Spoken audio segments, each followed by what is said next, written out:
আমার স্বামীর পছন্দের একটা খাবার, তা হচ্ছে টমেটো স্যুপ করা। এই স্যুপটা কোরিয়ার অনেক অনেক রেস্টুরেন্টে এবং বুফেতে পাওয়া যায়। সেই স্যুপটাই আমি আজকে করব।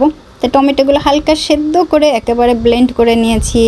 তারপরে বিফ ছোট ছোট টুকরা করে হালকা তেল দিয়ে ভাজা করে তার ভেতরে আবার গাজর আর কাঁচামরিচ দিয়ে ভাজা করে একটু সামান্য পানি দিয়ে তারপর লবণ দিয়ে এই যে জ্বালাচ্ছি। তারপরে এখানে আছে স্টার্চ। এই স্টার্চটাকে একটু গরম পানি দিয়ে ভালো করে একবারটা পানি পানি করে নিতে হবে।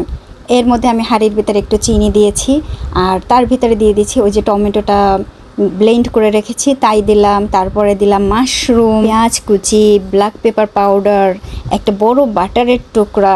মানে এইগুলো দিয়ে জ্বালানোর পরে যখন দেখলাম বেশ খানিকটা পাতলা পাতলা ঝোল হচ্ছে, একেবারে লাস্টের দিকে দিয়েছিলাম স্ট্রাচের ওই যে পানিটা। তারপরে নাড়িয়ে চাড়িয়ে একেবারে খুব সুন্দরভাবে দেখলেই হয়ে যাচ্ছে টমেটো স্যুপটাই হয়ে গেল।